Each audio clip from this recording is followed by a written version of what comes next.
मुझे I am going to start with a new chapter, excretory system, excretory products and their elimination. Hi Vanshika. अच्छा, excretory products and their elimination. तो excretion का मतलब क्या होता है? Removal of undigested food. अच्छा, बड़ी interesting बात है. Simon. अच्छा, removal of undigested. तो removal of undigested food from body. अभी तक हम ये बात कर रहे थे, बड़े ध्यान से सुनना आर्यन, कि एक्सक्रीशन का मतलब नॉर्मली क्या कह रहे थे? Removal of food from the body या removal of waste from the body. It is not the waste, it is undigested food. तो आप जितना भी एक्स्ट्रा खाना खाते हो that moves out of your body in the form of faecal matter. आधे से ज्यादा खाना जो हमारी बॉडी यूटिलाइज करती है, जो बचा हुआ होता है, that is called as a waste. ठीक है कृतिका? तो अनडाइजेस्टेड फूड. आज आप बहुत खुश हो कृतिका? Is everything fine? मन ही मन मुस्कुरा रहे हो आज. वैसे अच्छी बात है, अच्छा है. भगवान करे सब ऐसे ही मन मुस्कुराते रहे, सबकी अपनी जो मुरादें पूरी होती रहे. तो बट वो तभी होगा जब हम मेहनत करेंगे, पढ़ाई करेंगे. ठीक है, ये ज्यादा खतरनाक है आज.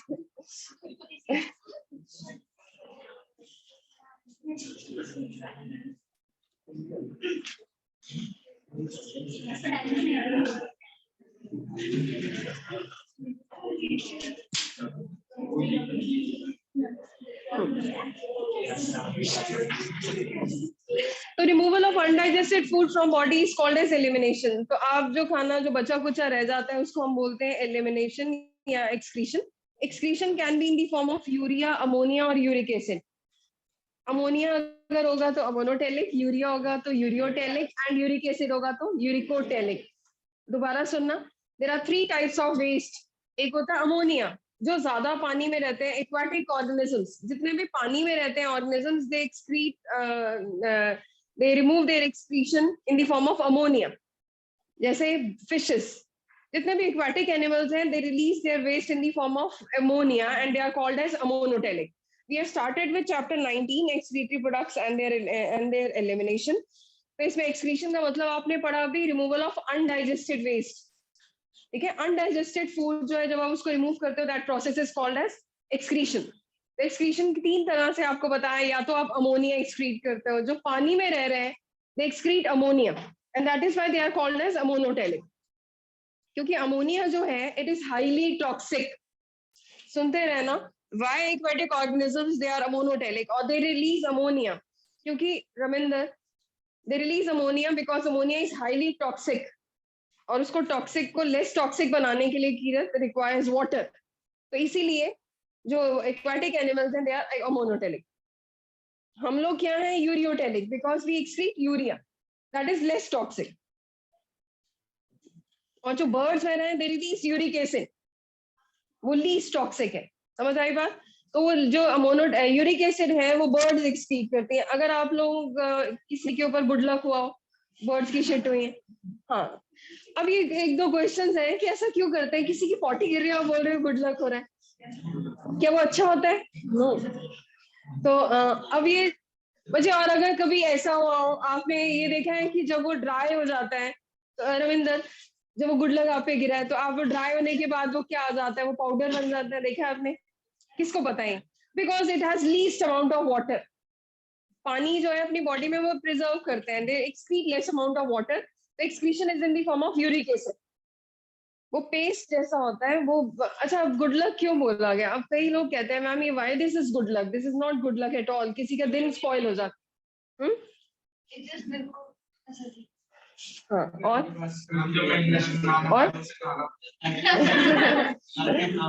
बोलो. They cannot store inside their stomach. They have to excrete. हाँ, तो वो ठीक है, मतलब वो कहीं भी लिटर कर देते हैं. ठीक है, नहीं, मैंने ओके.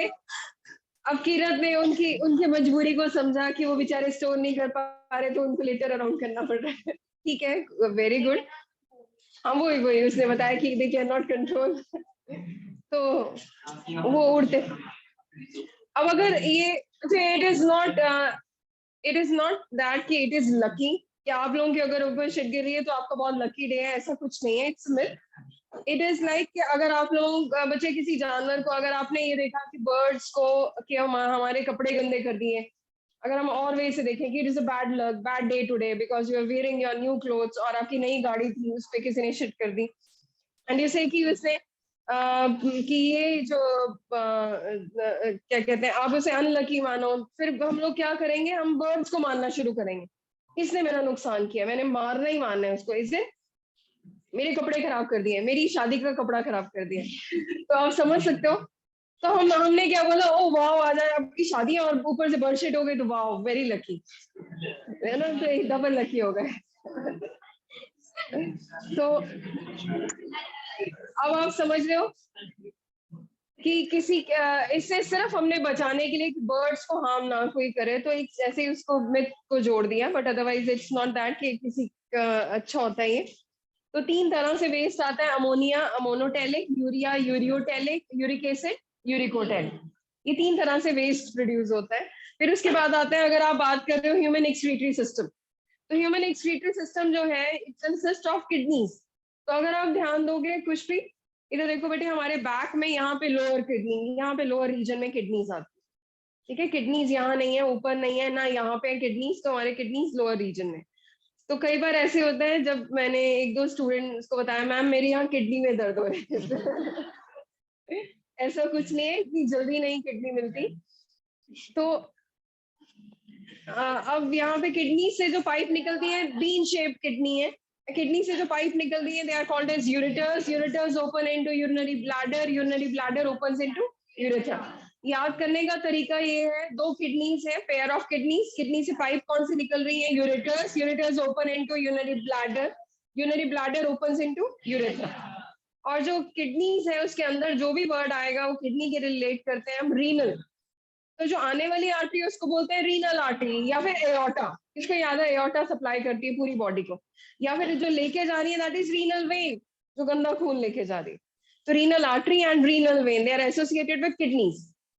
फिर उसके बाद जब किडनीज की बात आती है, किडनी में जो स्ट्रक्चर आता है मेन किडनी का, किडनी के जो आउटर मोस्ट लेयर है उसको बोला जाता है कॉर्टेक्स, और अंदर बोला जाता है मेडुला। तो let's start with the diagram. अब मैं आप सिर्फ समझोगे, I will make you write down later on. क्या आपको दिख रहा है ये कि इससे हर्डल है, ये सबको दिख रहा है यहाँ पे? ओके।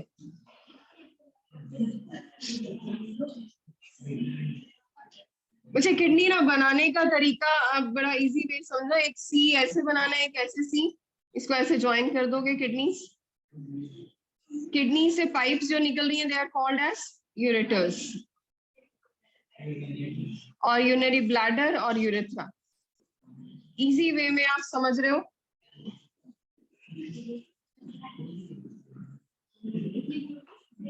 शिवा, इसमें दिख रहा है बेटे, ऑनलाइन दिख रहा है?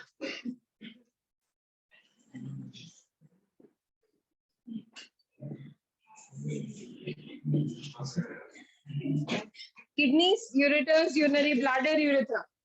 अगर आप लोग ये ध्यान दोगे तो ब्लैडर हमारे कंट्रोल में है। हम लोग जब तक हमारा मन नहीं करता यूरिन पास नहीं करते, तो यूरिन जो यूरिनरी ब्लैडर की ओपनिंग है that is urethra, it is under our control, it is voluntary. और ये स्फिंक्टर्स जो होते हैं ओपनिंग के लिए, कहते हैं कुछ गार्ड्स हैं ओपनिंग के लिए, जैसे मसल्स हैं। तो मसल्स हमेशा बंद रहेंगे, जब आप यूरिनेट करना चाहते हो, जब आपकी विल होगी तभी पास होगा। Act of urination is known as micturition. Micturition is when we are passing urine out of our body. Act of urination is known as micturition. It is according to our will. कई बच्चों में control नहीं होता, या कई लोग bed urinate या night sweating करते हैं, पता है किसी को? तो नाइट में जैसे ये प्रॉब्लम, ये वेटिंग का मतलब यही होता है कि यूरिन नहीं कंट्रोल हो पाता, ये जो स्फिंक्टर्स हैं, ये गार्ड्स हैं, they are not under our control. तो इट्स ओके विद दैट। तो उन लोगों को थोड़ा सा प्रैक्टिस करवाते हैं या डॉक्टर्स काउंसिल करते हैं, तो ऐसा प्रॉब्लम भी हट जाती है।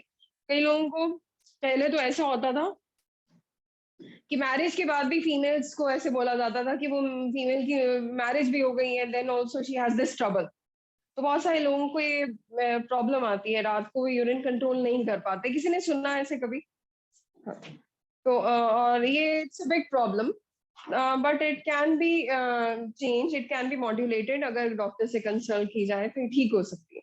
ठीक है, फिर उसके बाद जब हम किडनीज को देखा आपने पेयर में, आप लोगों को पता होगा परम हमारा हार्ट किस साइड है, परम लेफ्ट और राइट, ढूंढो। हाँ, लेफ्ट। तो परम ने बिल्कुल ढूंढ लिया, लेफ्ट साइड परम का दिल है। तो परम स्लाइटली ठीक, तो ठीक है।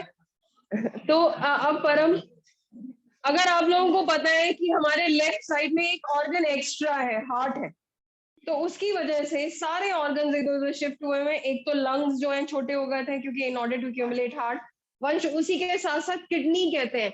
यहाँ पे ये वाली अब राइट होनी चाहिए थी, ये लेफ्ट, उल्टा हो जाएगा। This is your right kidney and this is your left kidney. तो किडनीज भी उल्टी हो गई हैं, तो उल्टे ये वाली जो किडनी है, left kidney is slightly shifted to the lower side in order to accommodate heart. ठीक है, तो फिर से कुछ नहीं, बस एकोमोडेशन के लिए हो रहा है, वैसे कोई चक्कर नहीं होगा। अगर आप लोगों को पता हो अक्षता कि हमारी एक किडनी भी हो तो हम सरवाइव कर सकते हैं, किसको ये पता है? बिकॉज दूसरी किडनी अपने आप को बड़ा कर लेती है। दिस इज कॉल्ड एज, बच्चे दूसरी किडनी अपने आप को बड़ा कर लेती है, इसको बोला जाता है कंपनसेटरी हाइपरट्रॉफी। कंपनसेट कर लिया उसने, हाइपर करके, हाइपर मतलब अपने आप को बड़ा करके, हाइपरट्रॉफी मतलब सेल्स को बढ़ा के। तो ये भी एक बड़ा इंटरेस्टिंग प्रोसेस है कि अगर एक किडनी है तो we can survive throughout our life, लेकिन अगर दूसरी किडनी खराब होती है तो फिर then we have to go for artificial kidney which is also called as dialysis. थोड़ा सा कम हो जाएगा, मतलब आपको ये बोला जाएगा, वैसे तो पता नहीं चलता। कई लोगों को पता होता है कि पूरी जिंदगी वो निकाल लेते हैं, या काफी उम्र के बाद पता चलता है कि they have just one kidney. सुना है कभी किसी ने? ओके, कि they have since birth they have just one kidney, तो वो पता ही नहीं चलता बच्चे। जब मैं इसीलिए स्टर्नस वर्क या फिर ज्यादा सीढ़ियां चलना या फिर ज्यादा जोर से बोलना, सिंगिंग करना, ये थोड़ा रोका जाता है।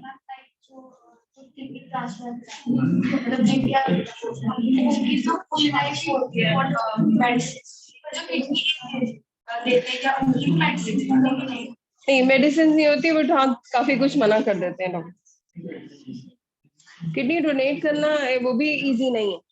अच्छा, अब इसके बाद देखो, अब जैसे हम किडनी की बात करें, अगर आप किडनी का सेक्शन देखो, one of the most beautiful diagram in your NCERT, please move to page number 202, 292, 292, one of the most beautiful diagram.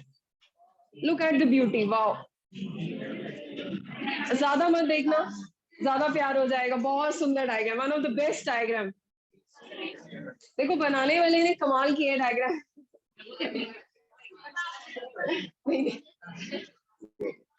But I admire a lot, I told you I admire beauty. कोई भी अच्छी चीज है तो I admire. अच्छा, अब देखो इसमें वैसे किडनी में आउटरमोस्ट को पार्ट को, अब इसको लर्न करते हैं। बनाने वाले ने बनाया तो बहुत सुंदर, अब उसको लर्न भी करना है हमें, और आप लोग भी ऐसा बनाओगे। कई बच्चे मेडिकल में इसलिए कामयाब है कि वो डायग्राम्स पे मास्टरी करते हैं। डायग्राम्स पे मास्टरी मतलब डायग्राम एक बार नहीं बनाना, 3-4 बार बनाओ या 8-10 बार बनाओ डायग्राम को, ताकि आपको पता चले कि उसमें बनाया क्या और है क्या। वैसे बायो सबसे इजी और ट्रिकी सब्जेक्ट है अगर आप ध्यान से पढ़ो, और आप लोगों को पता है नीट में बच्चे यही एफर्ट नहीं कर पाते। अब आपको पता है, अगर मैंने क्वेश्चन दिया name the structure and function unit of kidney, आधे से बच्चों ने न्यूरॉन टिक कर दिया, आपका आंसर क्या था? नेफ्रॉन। ये छोटी सी गलती हो गई, 4 नंबर आप आगे हो गए उससे। तो ये बात समझ आई, ये ट्रिक्स है। इतना सा क्वेश्चन, सब बच्चे कहते हैं ये क्या डाल दिया, हो इतना इजी क्वेश्चन, और टिक कर दिया न्यूरॉन। फिर उसके बाद देखो, अब इधर सुनो, किडनी का जब स्ट्रक्चर आप देख रहे हो तो आउटरमोस्ट, दिव्यांग का आउटरमोस्ट पार्ट में क्या लिखा हुआ है? कॉर्टेक्स। बीच में पार्ट क्या आता है? मेडुला। मेडुला में अगर आप ध्यान दो, यहाँ पे कुछ ऐसे बने हुए pyramids, medullary pyramids, is it?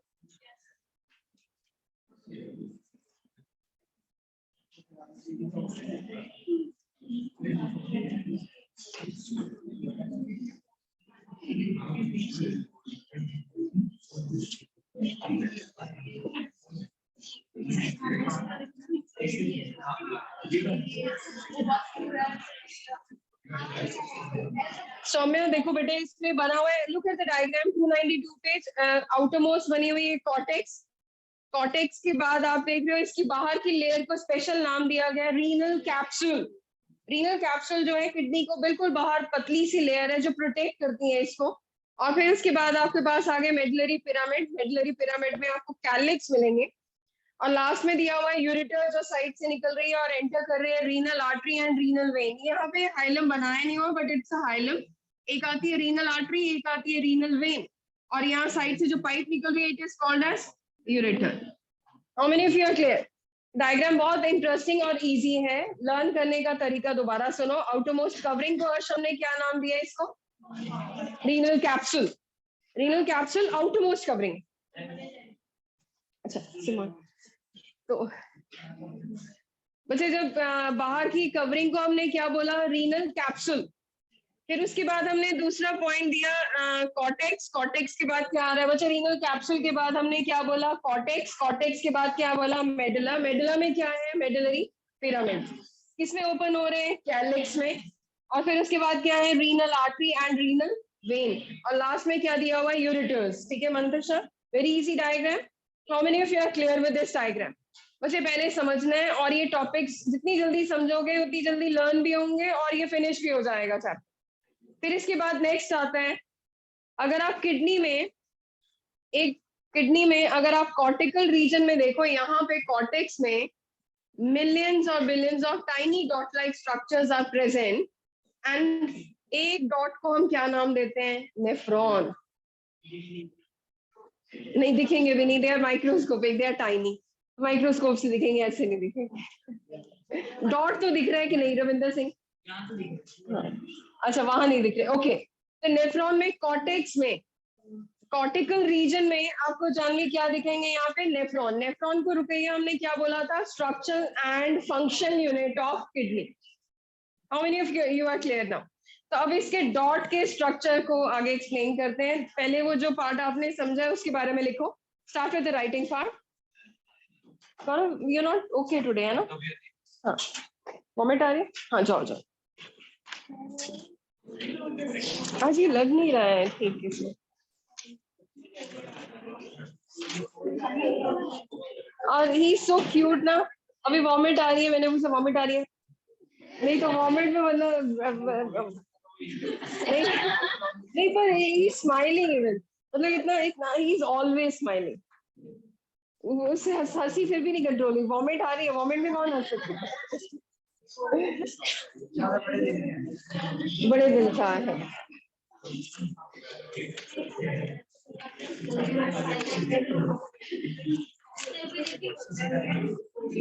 बच्चे देखो चैप्टर 19 कोमल समझ आ रहा है बेटे? Chapter 19 40 model student Simone, 40 model student. फिर से आपकी रेटशीट आ गई। सिलेबस होगा 25 को था।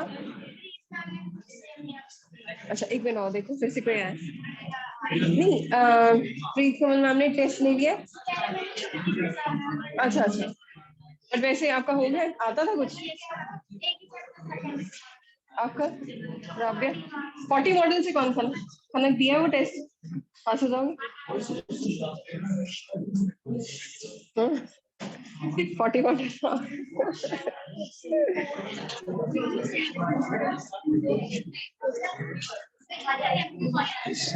लिखो एक्सक्रीशन, डेफिनेशन लिखो एक्सक्रीशन। हकीकत लिखो बेटे। Excretion, it is the elimination of harmful metabolic waste products. It is the elimination. Excretion की definition. Ravneet, Simran, Simrat, Sumna, Tanisha, Tisha, Yashvi, clear है बेटे? Yes, ma'am. Yes, Okay. ma'am. Yes, ma'am. Okay. Yes, ma'am. As you try to come for offline, Simran, we are missing you. Okay, ma'am. It is the elimination of harmful metabolic waste products from the body. Ravneet, exams कैसे हो रहे हैं बेटे? Ravneet Yes, ma'am. अच्छे हो रहे हैं बेटे एग्जाम्स? Yes, ma'am. ठीक हो रही है. अब आपका नेक्स्ट कब है बेटे?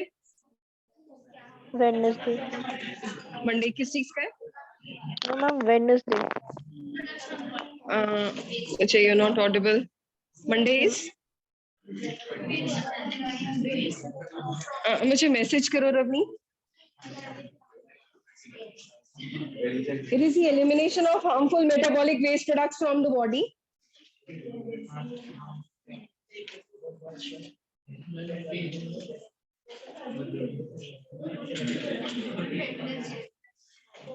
Wednesday?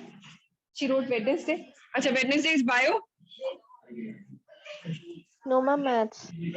Maths. Okay, okay. आप लोगों का 22 है शायद. आपका भी बायो ही है. Next heading लिखो. Difference between amonotelism, ureotelism, and uricotelism. Difference between amonotelism, AMMONO, TELISM, amonotelism, AMMONO, amonotelism. दूसरा कॉलम बनाओगे ureotelism, UREO, TELISM. Third column बनाओगे यूरिकोटेलिज्म.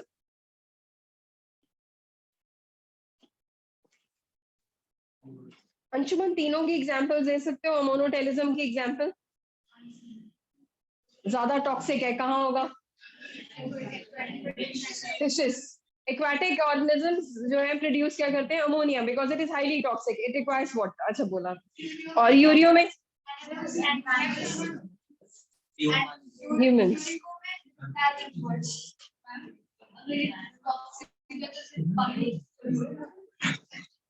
पानी से लेस टॉक्सिक कर दो. अमोनोटेलिज्म, यूरियोटेलिज्म और यूरोको. इजी हो गए? गुड. कोई बात नहीं बच्चे, आजकल मौसम ऐसा है, ऐसी. अमोनोटेलिज्म में लिखो it is a process of ammonotelism में लिखो it is a process of elimination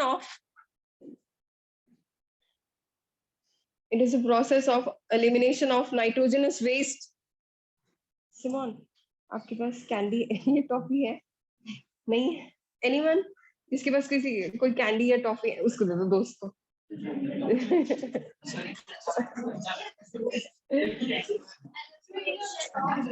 It is the process of elimination of nitrogenous waste in the form of ammonia. It is the process of elimination of nitrogenous waste in the form of ammonia. Ureotelism में लिखो it is the process of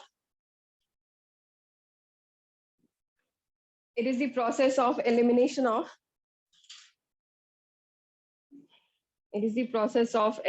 of nitrogenous waste in the form of urea. Process of elimination of nitrogenous waste in the form of urea. और last में क्या आ जाएगा? in the form of uric acid. So it is the process of elimination of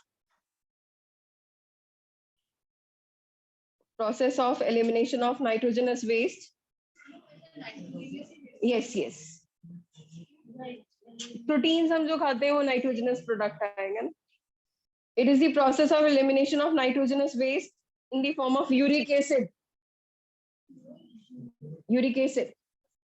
आजकल बुखार में जो आजकल का वायरल चल रहा है, कई लोगों को बॉडी में जॉइंट्स में पेन हो रहा है. किसी के साथ हुआ है, किसी की फैमिली में भी बहुत हो रहे. ऑलमोस्ट 70-80% स्टूडेंट्स ही कह रहे हैं. तो आपको पता है इसमें चलना भी मुश्किल हो रहा है. नी में हाथ पांव चल नहीं रहे हैं, नी में पेन हो रहा है, और बिल्कुल वैसा जैसे आर्थराइटिस में होता है, हाईली पेनफुल.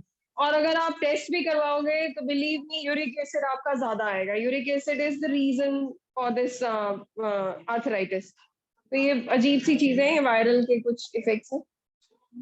दालें वगैरह कम खानी चाहिए फिर उस टाइम पे.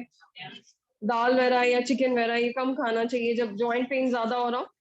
अवॉइड करो. अमोनोटेलिज्म में सेकंड पॉइंट लिखो ammonia is highly toxic. Second point ammonotelism में लिखोगे Kajal, ammonia is highly toxic. Ureotelism में लिखो, अमोनोटेलिज्म में क्या लिखा? It is highly toxic. Ureotelism में लिखा आपने, it is less toxic,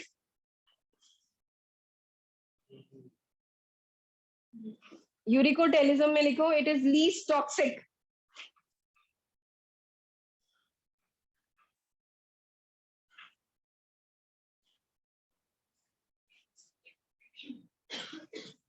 next point लिखो, it is formed in the liver, it is formed in the liver, ammonotelism में it is formed in the liver by deamination of amino acid, by deamination, deamination, deamination, deamination, दोबारा बोलो, deamination, deamination of amino acids. Ureotelism में लिखो it is formed in the liver, दोबारा सुनो, ammonotelism में it is formed in, ammonotelism का ही दोबारा रिपीट कर रहे हैं, it is formed in the liver by deamination of amino acid, DEAMINATION, और उसमें आप लिख रहे हो it is formed in the liver by detoxification of, it is formed in the liver by detoxification of ammonia, ureotelicum, it is formed in the liver by detoxification of ammonia, detoxification of ammonia, हाँ इसमें भी detoxification of ammonia,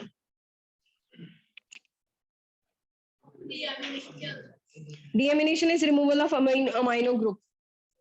Next, uricotelism में लिखो, it is formed in the liver by catabolism of protein, it is formed in the liver by catabolism of protein,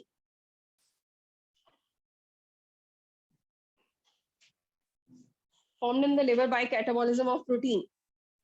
Ammonotelism में example लिखो fish, वंश यूरियो की example दो, यूरियोटेलिज्म में humans, man, यूरिकोटेलिज्म में आएगा birds या reptiles, लिखा रमन, रविंदर लिख लिया बेटे, एग्जाम्पल लिखो birds,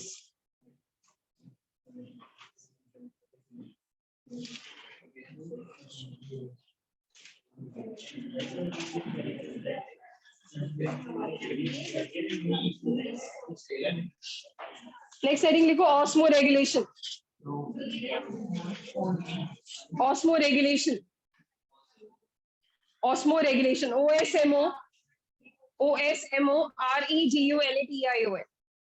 OSMOREGULATION, ऑस्मोरेगुलेशन, ऑस्मोरेगुलेशन में लिखो it is the maintenance of water, osmoregulation में लिखो it is the maintenance of water,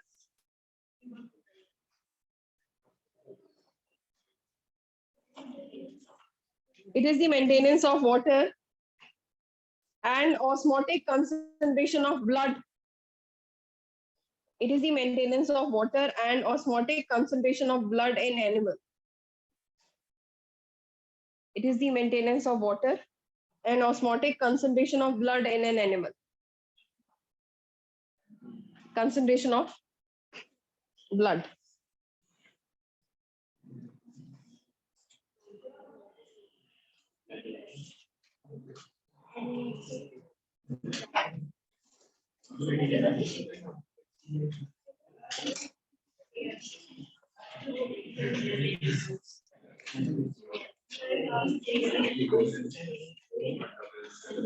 next heading लिखो ह्यूमन एक्सक्रीटरी सिस्टम, रोहित लिखो बेटे, कुशल लिखो human excretory system, human excretory system, हाँ ह्यूमन एनिमल, ये ठीक था आपने जानना। अच्छा बच्चा ये लिखो 680 आपके पास एनसीईआरटी किताब में बना हुआ डायग्राम ह्यूमन एक्सक्रीटरी सिस्टम, जो अभी मैंने आपके पास बोर्ड में भी बनाया, but I will follow your NCERT. Section बनाने की जरूरत नहीं, वो जो किडनी का सेक्शन बनाना है बस आपने ये आउटर व्यू बनाओ इसे, human excretory system, right now please draw this diagram from page number 291, 291।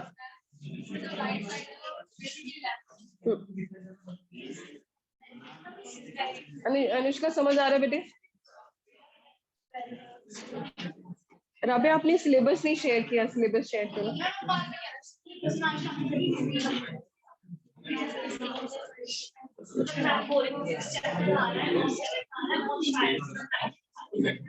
Syllabus हुआ है सारा,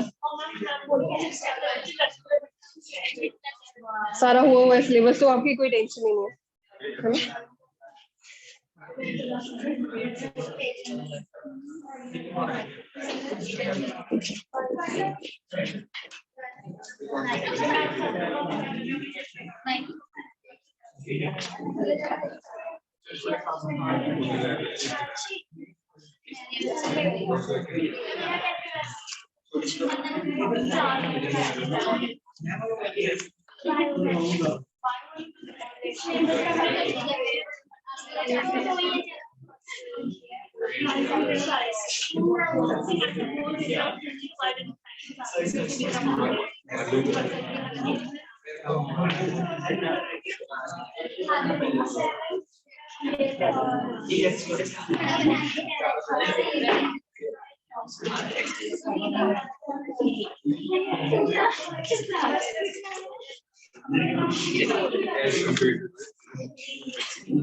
बच्चों डन एवरीवन?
बच्चों डन एवरीवन?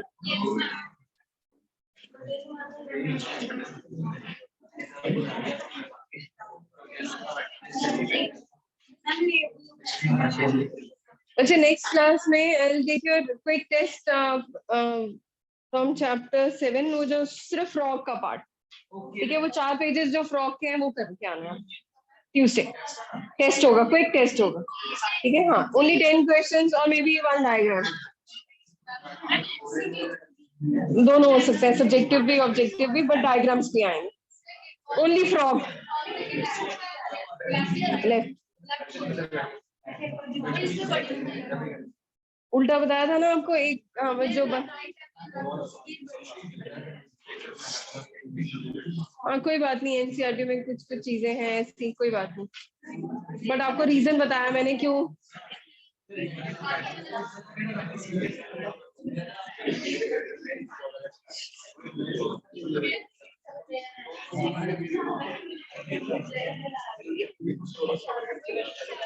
मुझे तो छोटी लग रही है, आपको बड़ी कैसे लग रही है? लेफ्ट किडनी, जो राइट है वो लेफ्ट है, दोबारा देखो कीजिए। हाँ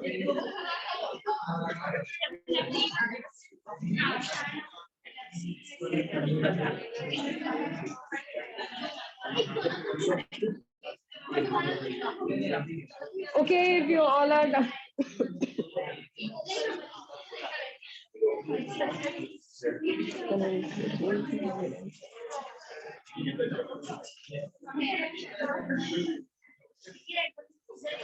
बच्चे अभी नेक्स्ट क्वेश्चन, नेक्स्ट डायग्राम आता है, draw diagram of section of kidney.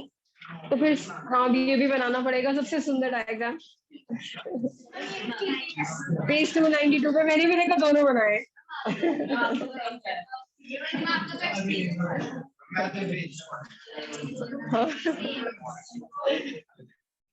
देखो मैंने आपको अभी बताया, अगर मेहनत करोगे, 8-10 बार एक डायग्राम बनाओगे तब समझ आएगा आपको। अभी तो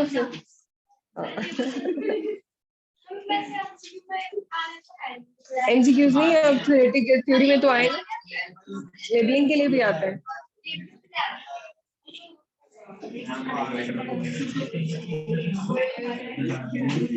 बायो में इट्स ऑल अबाउट डायग्राम्स।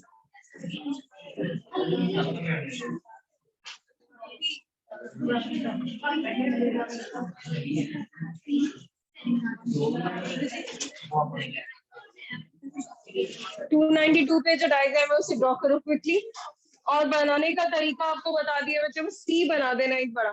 और यहाँ पे भी कितनी इजी हुई, कितनी हाँ ये बन गया, सी बना गया।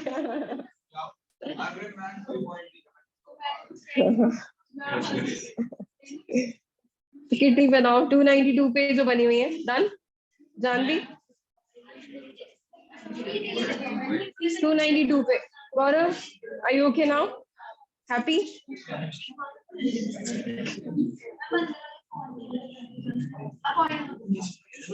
अंदर वाला क्या, कॉर्टेक्स, मेडुला?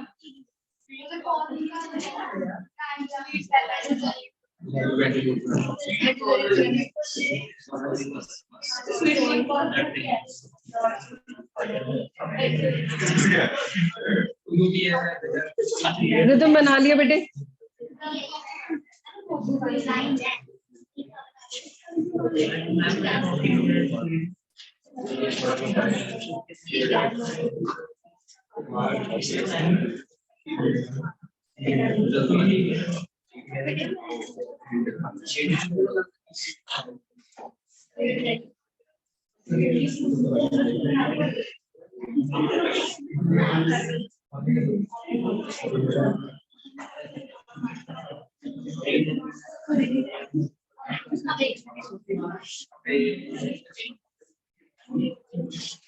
बनाओ बनाओ।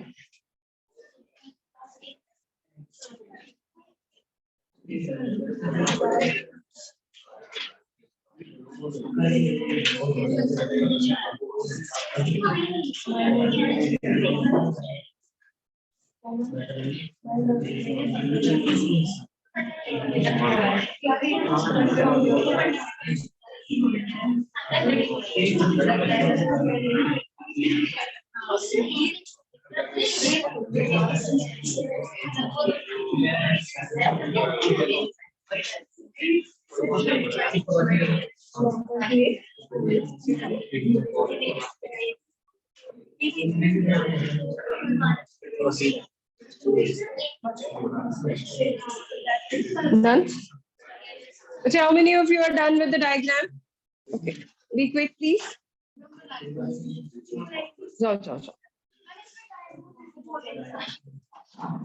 कोई बात नहीं, कोई बात, प्रैक्टिस से ही आएगी। बच्चे ट्राई टू बी क्विक, अगर आप बनाओगे फिर आगे इंपॉर्टेंट टॉपिक फिनिश करना है हमने।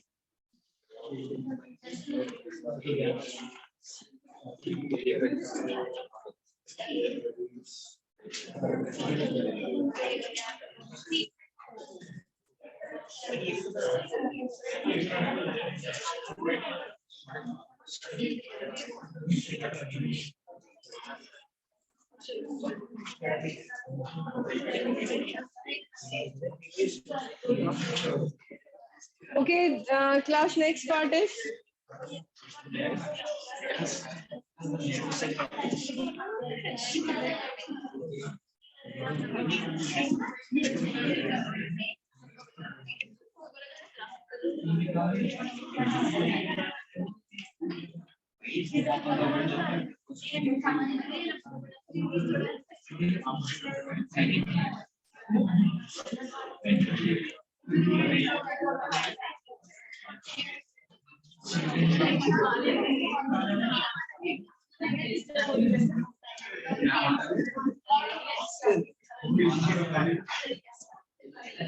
क्लास। अब नेक्स्ट टॉपिक है नेफ्रॉन। नेफ्रॉन जो स्ट्रक्चर एंड फंक्शन यूनिट जिसको बोला गया है, अगर आपको याद हो, it's a dot like structure. दो तरह के नेफ्रॉन्स होते हैं, एक होता है कॉर्टेक्स में, अभी आपने पढ़ा था किडनी के डायग्राम में जब मैंने सेक्शन ऑफ किडनी बताया तो उसमें टाइनी डॉट लाइक स्ट्रक्चर बताए थे, they are called as nephrons. अगर आपसे क्वेश्चन आता है name the structure and function of kidney, तो क्या आंसर दोगे? नेफ्रॉन। याद रहेगा सभी को, please don't get confuse in between neuron और नेफ्रॉन, बड़ा इंपॉर्टेंट पार्ट है नेफ्रॉन।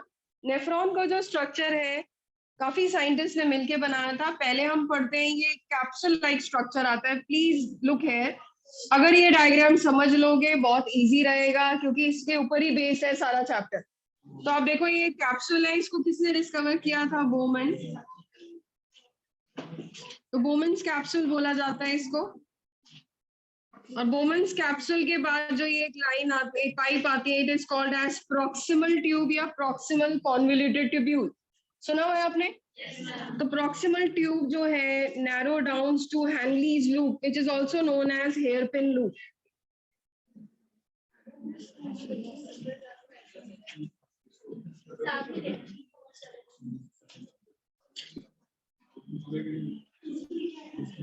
हेयर पिन लूप या फिर हेनलीज लूप। फिर इसके बाद जो आती है ये पाइप फिर से बड़ी हो जाती है, जिसको हम क्या नाम देते हैं? DCT. DCT means distal convoluted tubule. और अल्टीमेटली ये किसमें ओपन होती है? Collecting duct.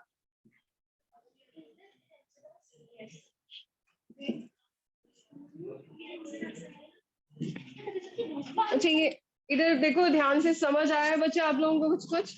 ये डायग्राम देखो, हमने स्टार्ट किया था diagram Bowman's capsule. Bowman's capsule जो है ये एक पाइप में जाता है नीचे, जिसका क्या नाम देते हैं? Proximal convoluted tubule. Proximal convoluted tubule किसमें नैरो डाउन हो रही है? हेयर पिन लूप या फिर हेनलीज लूप। फिर उसके बाद वो क्या फॉर्म कर रही है? Distal convoluted tubule ending into collecting duct. Ravinder इधर ध्यान दो बेटे, कहाँ गुमो बच्चे। फिर उसके बाद अगर आप लोगों को पता हो, एक स्ट्रक्चर आता है जिसमें यहाँ पे एंटर करती है एक pipe, which is known as afferent artery. आने वाली को बोला जाता है एफरेंट, AFFERENT, एफरेंट। और जाने वाले को बोला जाता है efferent. Both are arteries. Simon, afferent and efferent artery, और बीच में आ रहे हैं यहाँ पे कैपिलरीज।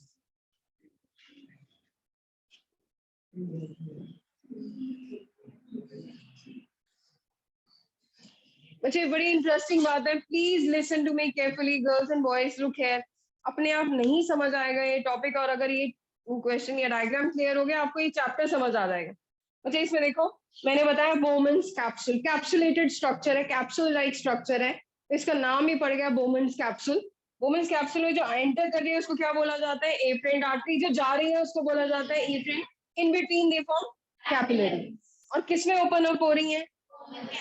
अब ये जो कैपिलरीज हैं इनको बोला जाता है ग्लोमेरुलस। तो कैपिलरीज को बोला जाता है ग्लोमेरुलस। फिर उसके बाद तो फिर इसमें एक और पार्ट आता है जिसको हम बोलते हैं मैल्फिगियन बॉडी। मैल्फिगियन बॉडी जो है वो दो चीजों को मिला के बनाई जाती है। एक बनाई जाती है ग्लोमेरुलस और दूसरी बनाई जाती है बोमन्स कैप्स।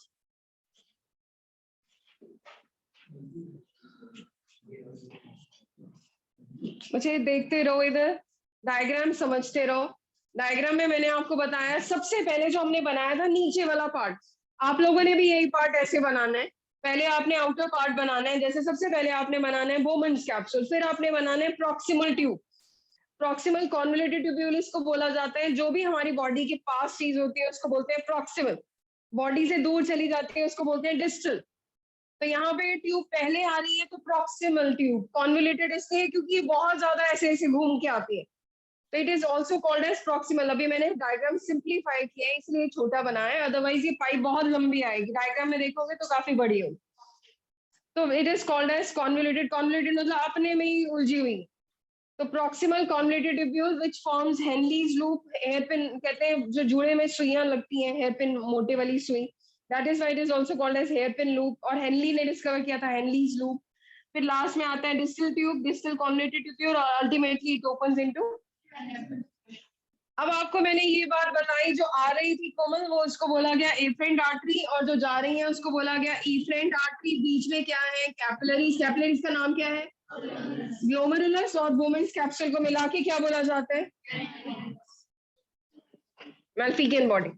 अब अगर आप ये देखोगे आर्टरी, जो आर्टरी है, अगर हम इसको वाउंड अप करें, यहाँ पे देखो आप, आर्टरीज के साथ ऐसे इसके पास वाइंड अप होती है, ऐसे वापस आती है आर्टरी और यहाँ पे ज्वाइन हो जाती है वेन। आई एम रिपीटिंग, ये देखो ये जो आर्टरी है ये पूरा इसको सराउंड कर रही है, वापस आ रही है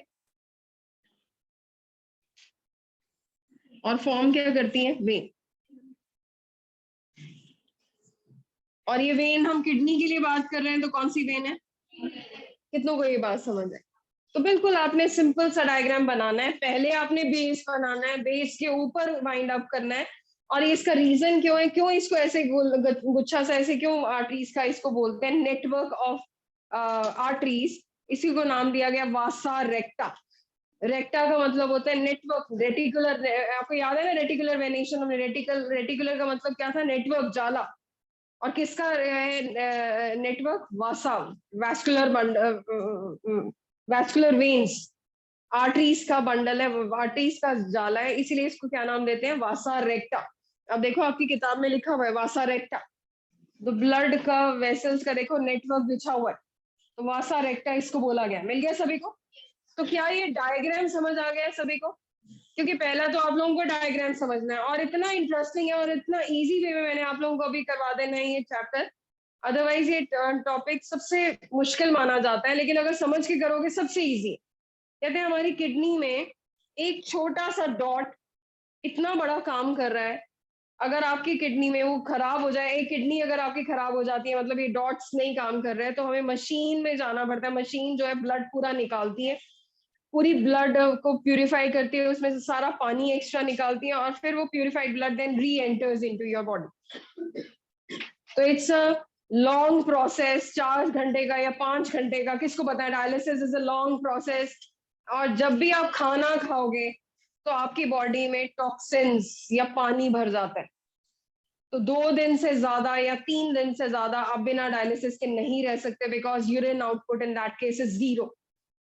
if there is no urine output, या कईयों में यूरिन आता भी है but it is not at the optimum amount. कितना हमारा यूरिन होना चाहिए एक दिन में? बताया हुआ आप लोगों को 1.5 लीटर्स, 1.5 लीटर पर डे हमारा यूरिन होना चाहिए। तो ना ही सलाइवा, किसको याद है ये बात? सलाइवा भी हमारा इतना ही। सलाइवा समझ रहे हो? मुंह में जो आपके थूक आती, जो सलाइवा है। खाना कभी मैंने आपको बताया था, ऐसा नहीं होता खाना खाते खाते ओ खत्म हो गए, अब क्या करें सलाइवा। क्यों? क्योंकि हमारे सलाइवा जो है 1.5 litres in a day. Urine output is also 1.5, तो उन लोगों में कम आता है। और यूरिन नहीं जब बनेगा तो हमारा ब्लड में टॉक्सिन्स बनेंगे, ब्लड खराब होना शुरू हो जाता है और बॉडी में फुलावट आनी शुरू हो जाती है, ये प्रॉब्लम्स आती है। समझ आई बात? तो इसीलिए डायलिसिस जाना पड़ता है, फिर वेट कम होता है, क्योंकि पानी निकाल देते हैं, यूरिन निकाल देते हैं और फिर से ब्लड वापस भेज देते हैं। ब्लड निकलता रहता है, प्यूरिफाई होता रहता है, फिर आता रहता है थोड़ा थोड़ा पार्ट में। आर्टरी रे आपने वो देखा होगा ना चैम्बर्स में, उसमें ऐसे डायलाइजिंग मशीन में ऐसे जिगजैग करके जाती है पाइप्स में, तो ब्लड थोड़ा सा आपकी बॉडी का निकलेगा और फिर वो प्यूरिफाई होगा, वो वापस आएगा, फिर दूसरे की टर्न आएगी। आर्टरीज, प्योर ब्लड, यही है रेडियल आर्टरी, रेडियल आर्टरी। अब समझ आया बच्चों? Please draw this diagram, nephron का डायग्राम। अब बनाना तो एनसीईआरटी से चाहिए बच्चे। If you can make the diagram from your NCERT please draw that, क्योंकि काफी कम स्कूल्स में टीचर्स ये इसको अप्रूव करते हैं। तो आप लोग वही बनाओ जो आपके एनसीईआरटी में बनाओ, एनसीईआरटी वाला।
बच्चे अगर किसी को नहीं समझ आया डायग्राम या मुश्किल है, प्लीज आस्क मी।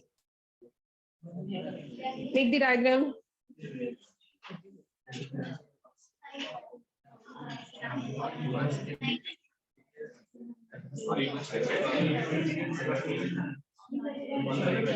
मुझे गौरव नहीं आया अभी।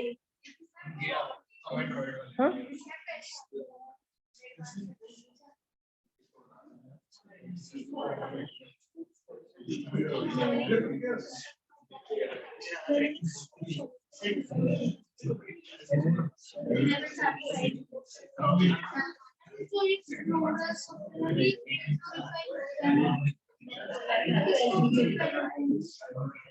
ये सारा ब्लड से यूरिन निकाल रहे हैं, ठीक है।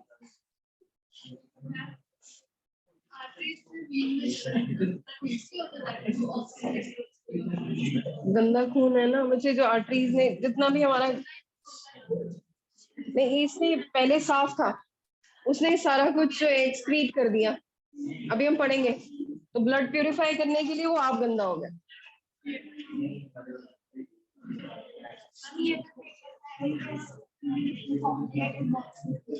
प्रैक्टिस करनी है मुझे, लर्न करनी।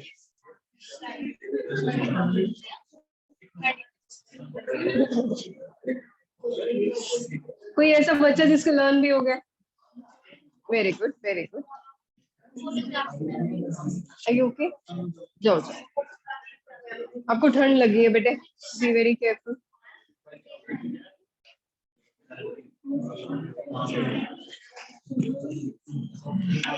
मुझे कोई बच्चा ड्रॉप तो नहीं करके आया अगर आपके साथ चला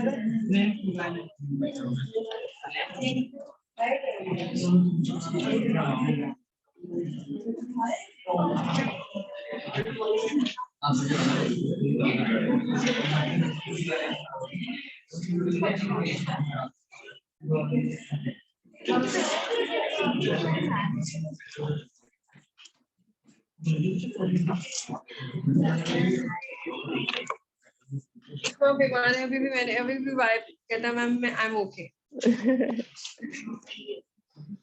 मुझे हाँ बिल्कुल नहीं, आप लोगों की टचवुड क्लास अच्छी है, हंसते रहते हो।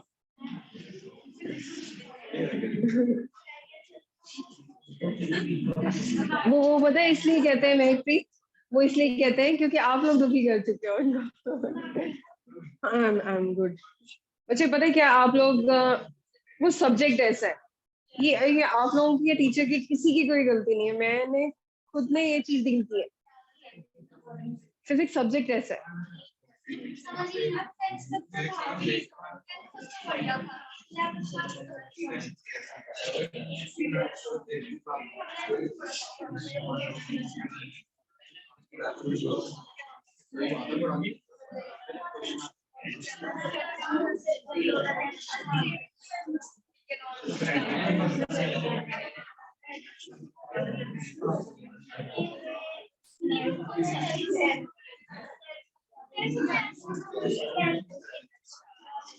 डन बच्चे, बच्चों डन। क्या हुआ बच्चे? अच्छा रहने दो। हाँ ठीक है बच्चे, ठीक है, good diagram. Okay let's start with the description part. बच्चे इधर ध्यान देना, क्लास बड़ी इंटरेस्टिंग डिस्क्रिप्शन है इसकी, सुनो जरा। यूरिन फॉर्मेशन, कहते हैं नेफ्रॉन काम कैसे करता है। अब जो हम मशीन से काम करवा रहे थे वो हमारी बॉडी में नेचुरली अपने आप हो रहा है काम, और उसके लिए बच्चे अपने आप कैसे काम हो रहा है इधर ध्यान दो जरा। देखो आप एफ्रेंट और efferent artery, can you see the size of The difference in size of lumen, मतलब आपको क्या आर्टरी में, दोनों आर्टरीज में क्या इनका डायमीटर का डिफरेंस लग रहा है? So due to difference in lumen of afferent and efferent artery, please look here. अच्छा, due to difference in lumen मतलब size of afferent and efferent artery and presence of proteins in Bowman's capsule. कहते हैं ये जो blood आया efferent artery का, बहुत तेजी से ब्लड आता है. Ravinder please stop. मुझे प्लीज इधर सुन लो. वहाँ क्या है आज, क्या चक्कर है आज? आर्यन के पास क्या ऐसा है आज? कुछ है आर्यन के पास, कुछ तो है. अच्छा वापस आ जाओ आर्यन, बाद में चेकआउट करते हैं आपके बैग को. अच्छा इधर देखो, अरविंदर अब इधर देखो. अब देखो, due to difference in size of afferent and different artery, कहते हैं ये ब्लड आ ही नहीं सकता, इतनी तेजी से ब्लड आ रहा है. और ये ब्लड क्या पॉसिबल है इस पाइप में फिट आएगा?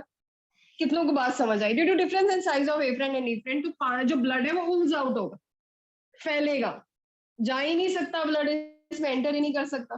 तो ये जो ब्लड है वो कोशिश करता है अलोंग ग्रेविटी नीचे आने की कोशिश करता है, बट यहाँ पे फिर से हिंड्रेंस है. यहाँ पे कुछ cells है which are called as podocyte cells, presence of proteins in the Bowman's capsule. तो जो ब्लड तेजी से नीचे गिरना चाहिए था, ज्यादा गिरना चाहिए था, क्योंकि इतना सारा ब्लड निकला होगा जब ये आ ही नहीं पा रहा इसमें से. Arteries they have permeable membrane, तो ब्लड निकलता फैलता हुआ जाता है. तो इतना ब्लड फैल रहा है और वो नीचे आने की कोशिश कर रहा है, बिकॉज अलोंग ग्रेविटी वो यहीं आना चाहता है और कहीं जा ही नहीं सकता. लेकिन वो आने के लिए फिर से यहाँ पे कुछ प्रोटीन्स है, presence of proteins in the Bowman's capsule, और इनको बोला जाता है पोडोसाइट्स. ये स्पेशल सेल्स हैं, आने ही नहीं देते ब्लड को, तो बहुत थोड़ा थोड़ा ब्लड जो है वो फिल्टर्ड आउट होता है. और ब्लड जो उसमें से आ सकता है, obviously RBCs they have bigger size, they can not pass this cells. तो आरबीसीज को छोड़ के बाकी जिसका भी साइज छोटा है वो नीचे आ जाता है. Lesser size proteins, water, salts, ions, वो आ जाते हैं. तो इसी को बोला जाता है अल्ट्रा फिल्ट्रेशन. अल्ट्रा का मतलब होता है बहुत छोटा, बहुत थोड़ा. तो अल्ट्रा फिल्ट्रेशन का मतलब क्या हुआ कि very small amount of blood is filtered, छन गया वो. समझ आई बात? फिल्ट्रेशन हो गई. यही चीज हमें चाहिए थी, क्योंकि हमें ब्लड में से आरबीसीज नहीं खत्म करने, हमें ब्लड में से extra salt, extra ions, extra water निकालना है. आप पानी पी रहे हो, मैंने अभी बताया आप लोगों को, पानी पी रहे हो आप, और आपको बोला किसी डॉक्टर ने कि अगर दिव्यांका आप 8 ग्लास दिन में पानी पियोगे तो आप बहुत हेल्दी रहोगे. दिव्यांका ने क्या किया? 9 ग्लास पानी पीने शुरू कर दिए. तो अगर आप पानी इतना पी रहे हो, आपके आपके किस पे लोड आ रहा है? ब्लड पे, बिकॉज पानी किस में मिक्स होता है? ब्लड में जाएगा. तो ब्लड जब यहाँ पे आएगा किडनी पे, तो अल्टीमेटली लोड किस पे आ रहा है? किडनीज पे. तो जो ब्लड है, ब्लड ने क्या निकालना है एक्स्ट्रा? दिव्यांका की बॉडी से क्या निकालना है? वाटर. किसको ये बात समझ आई? थोड़ा सा भी कुछ खाते हो, चेंजेस योर बैलेंस या pH of your blood. Body का क्या चेंज होता है? ब्लड में pH of your blood. Blood में गड़बड़ आती है, ब्लड जो है वो जहर बनना शुरू हो जाता है. ज्यादा पानी होगा तो भी खराब होगा, फुलावट आ जाएगी. ज्यादा नमक होंगे, ज्यादा चीनी होगी, समझ रहे हो? तो ब्लड खराब होता है, ब्लड ज्यादा थिक हो जाता है, ज्यादा ब्लैक हो जाता है. यस, ज्यादा थिक होगा तो डार्क कलर हो जाता है, बिल्कुल dark, turns to black also. किसको बताइए?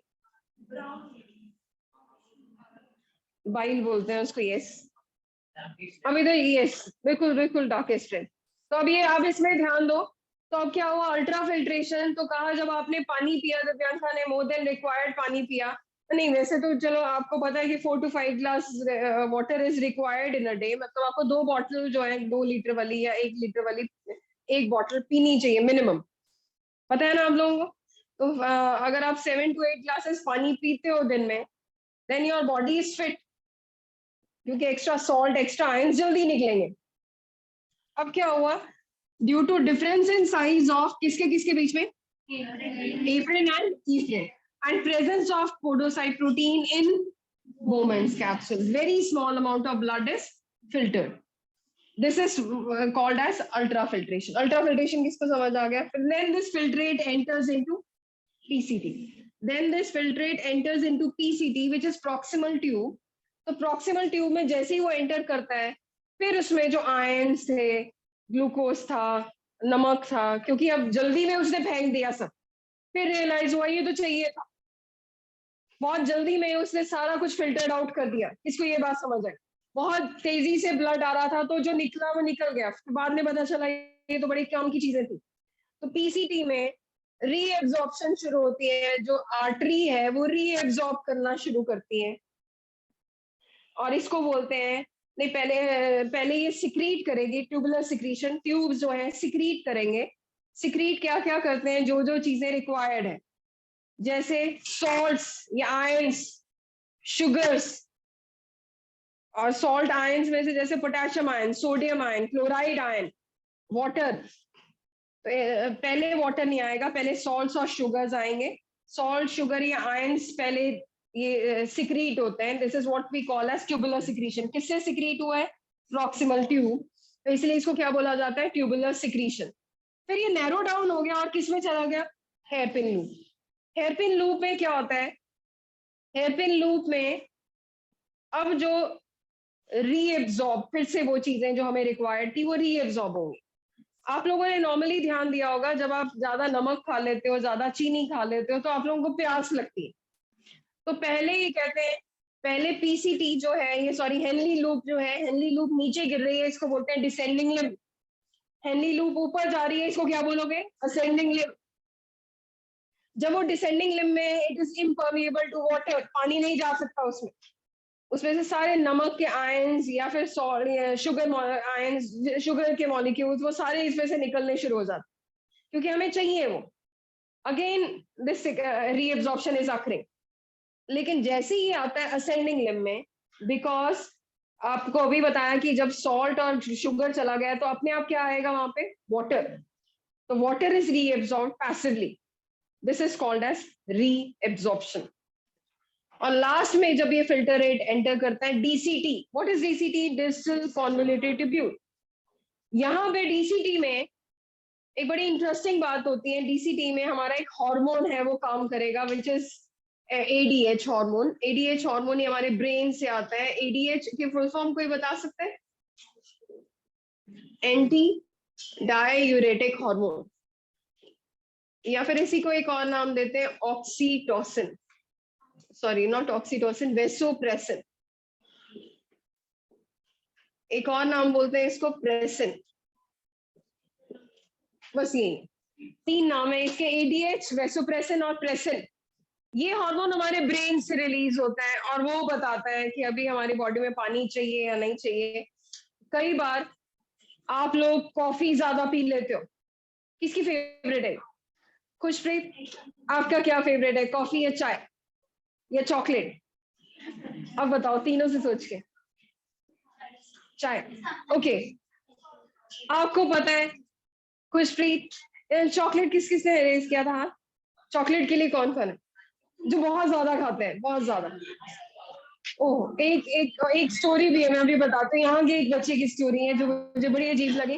पहले बताओ। अच्छा, फिर खुशप्रीत ने बताया चाय, लेकिन अगर आप चॉकलेट ज्यादा खाते हो, चाय ज्यादा पीते हो, कॉफी ज्यादा पीते हो, तो आप लोगों को ये प्रॉब्लम रहेगी। तो हमारे जो ये these are all called as diuretic substances.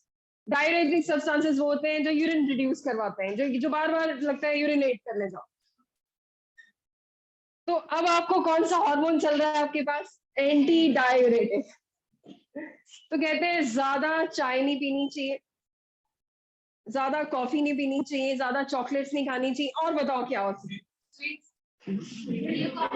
Blue coffee, हाँ, बीएस, ओके, यस, कोई भी ड्रिंक यू राइट।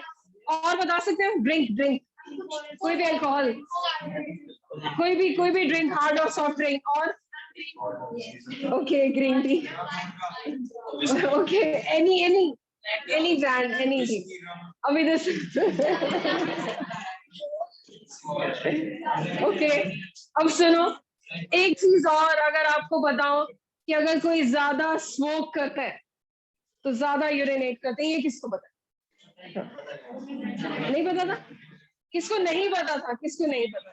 ओके, तो आप ध्यान देना, कि जो स्मोक कर रहे हैं लोग, अगर आपको, वैसे तो पब्लिक स्मोकिंग इज बैन, अगर कोई स्मोक कर रहा है तो ऑब्जर्व करना, वो थोड़ी देर बाद यूरिनेट करने जाएगा।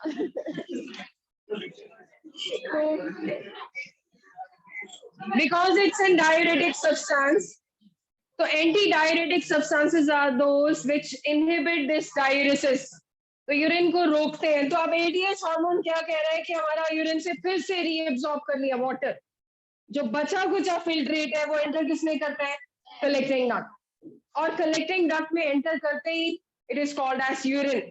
अभी तक हम उसको नाम दे रहे थे फिल्ट्रेट। किसको बात समझ आई? दोबारा सुनना कोमल, मैंने आपको बताया सबसे पहला स्टेप था अल्ट्रा फिल्ट्रेशन। अल्ट्रा का मतलब हो रहा है बहुत थोड़ा, फिल्टर फॉर्म हुआ। अल्ट्रा फिल्ट्रेशन में क्या हुआ था? Due to difference in size of, बोलो, afferent and efferent and presence of proteins in very small amount of blood is filtered. This is called as ultrafiltration. How many of you are clear? Values भी आएंगी, वो हम पढ़ेंगे। फिर उसके बाद next आता है when this filtrate enters PCT, तो इसमें से रीएब्सॉर्प्शन, सॉरी सिक्रीशन शुरू हो जाती है, which is called as tubular secretion. मेरे को बताओगे रिदम, किस किस चीज की सिक्रीशन चाहिए, क्या क्या बॉडी में रिक्वायर्ड है जो गलती से चले गए थे? Yes yes, salts, sodium ion, potassium ion, chloride ion, water और ग्लूकोज, शुगर्स। अब अगर ये बात आएगी, नाउ डिटर्जेंट किसने बोला? तो नेक्स्ट बच्चे, ये नेक्स्ट आएगा hairpin loop. Hairpin loop में वंशिका दो पार्ट से, एक डिसेंडिंग लिम्ब और एक असेंडिंग। जब वो डिसेंडिंग लिम्ब में है, अगर आपको याद हो, मान्या मैंने बताया था, it is impermeable to water. तो इसमें जाएंगे सॉल्ट्स या आयंस या फिर ग्लूकोज। और आपको जैसे ही बताया मैंने आपको कि सॉल्ट्स आयंस चले गए हैं, तो उनको बैलेंस करने के लिए अपने आप क्या निकलेगा? Water, passively. किसको ये बात समझ है? आप कभी भी आजमा के देखना, ज्यादा चीनी खा लोगे, ज्यादा नमक खा लोगे, बहुत प्यास लगती है। किसको पता है?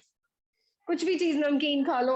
और इनफैक्ट एक मूवी में भी था कि उसमें जलेबी खिला के उसको टॉर्चर करते हैं और उसको बोलते हैं कि वो कहता पानी दे दो, क्योंकि इतना मीठा खा लिया और मीठे से चक्कर आते हैं। मैंने आपको अभी एक बताया था कि एक बच्चे की स्टोरी बतानी थी। तो चॉकलेट डे पे, चॉकलेट डे आते हैं ना, चॉकलेट डे जो है, तो एक बच्चे को इतनी सारी चॉकलेट मिली, बॉय को, कि उसने क्या किया, सारी चॉकलेट्स खा ली।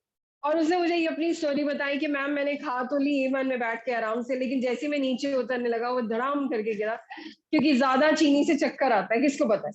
Access of everything is bad.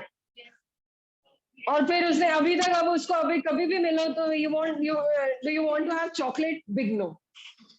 अब तो वॉमिट आती है उसको चॉकलेट के नाम से। इतना एक्सेस नहीं करना चाहिए कि इतने खुश हो गए कि मेरे को किसी फ्रेंड ने या किसी कितने सारे दोस्तों ने चॉकलेट ही दे दी। वाह। नाउ दिस फिल्ट्रेट, बच्चे ये फिल्ट्रेट कहाँ एंटर करते हैं? डीसीटी। डीसीटी में कौन सा हार्मोन एक्ट कर रहा है? ADH. Another name for ADH, vasopressin. Another name, pressin. Anti-diuretic hormone जो है, it regulates the amount of, yes Manya, Vanshika, it regulates the amount of water in the urine. और जैसे ये filtrate enter करता है collecting duct में, we call it as urine. So this is a complete process of urine formation. Clear everyone? लिखेंगे next class में। अभी सिर्फ questions लिखो, अभी questions लिखो, do it on your own. नहीं, मैं दोबारा करवाऊंगी next class में। चलो बोलो बेटे।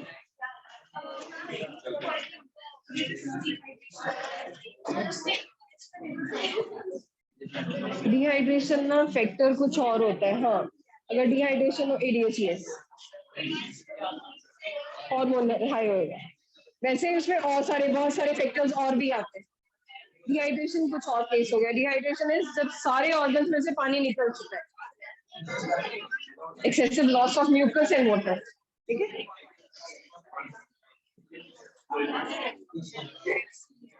बच्चे write down questions.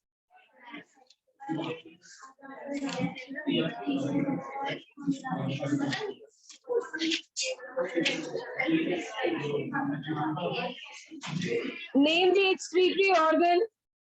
Name the excretory organ of Name the excretory organ of insects. Name the excretory. ये बच्चे आप 291 पेज पे ढूंढ लेना. Name the excretory organ of insect, insects and prawns. Insects अलग अलग बताने. Prawns पता है? किसी ने खाए हैं prawns? अच्छे होते हैं. झींगा जिसको बोलते हैं.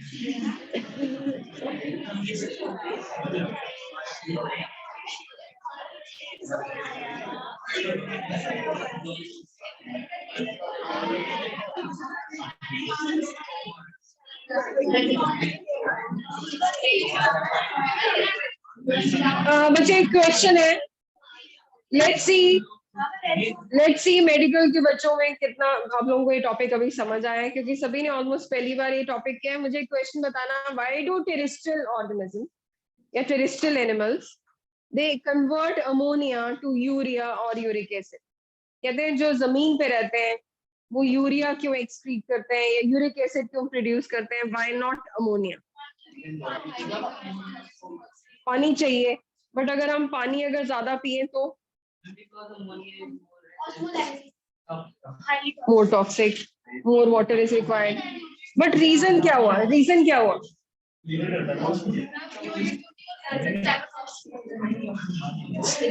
हाँ वो बताया उन्होंने. बट हम yes to conserve water, in order to conserve more amount of water.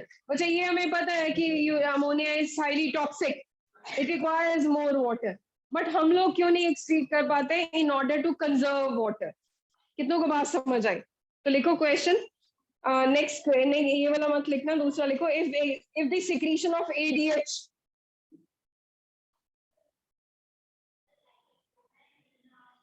secretion of ADH is inhibited, कहते हैं वो हार्मोन ही खराब हो गया. ठीक है पायल. if the secretion of ADH is inhibited, what will happen?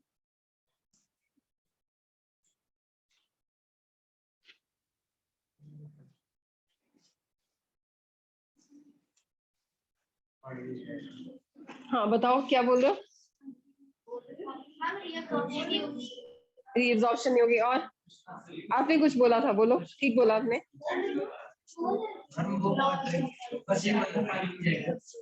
पानी नहीं जाएगा, रीअब्जॉर्प्शन नहीं होगी. और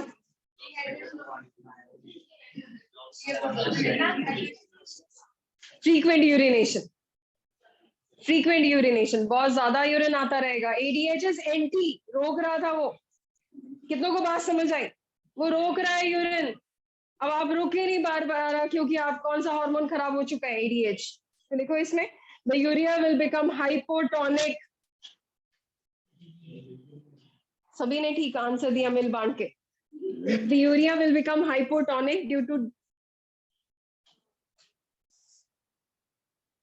to decrease in reabsorption of water.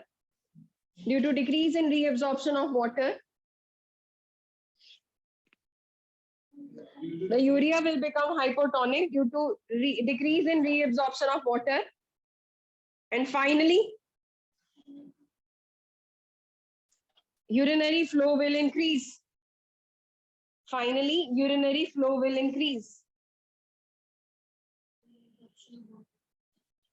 And finally, urinary flow will increase. बच्चों को ढूंढ के दो. Excretory organ of prawns and excretory organ of insects. Green glands and antennary glands.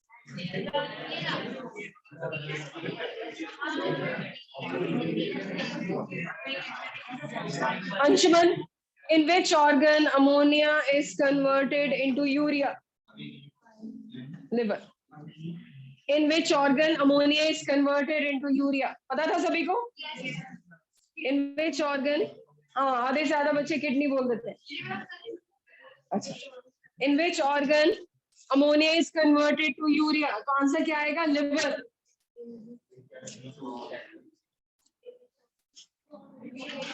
Ammonia is converted to urea.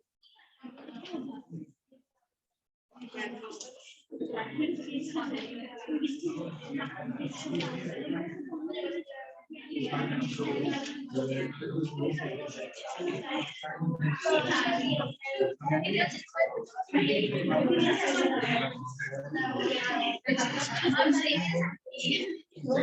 the hormone. Next, you could name the hormone which helps in absorption of sodium. Name the hormone which helps in absorption of sodium in DCT. बताओ इसका answer.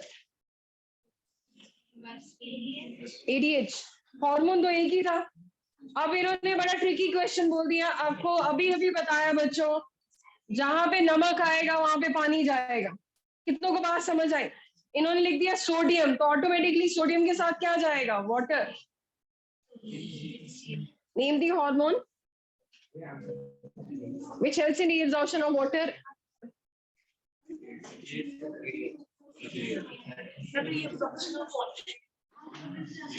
Reabsorption of sodium.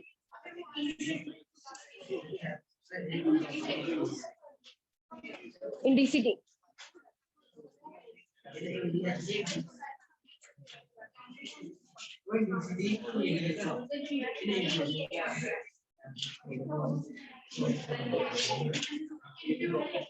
Okay, I'll continue with this topic in next class. But you all have tests from next class onwards. फिर से वही routine रखते हैं. हर class में test होगा आपका. अभी I've just asked you to learn only 4 pages, 116 to 120 diagrams and the parts. ठीक है? Come with your preparation class. बच्चे लिख लेना page number 116 to 120 from online students. You can also leave now. 116. Okay, Ravni. Simran, Sumna, Anisha, bye bye everyone.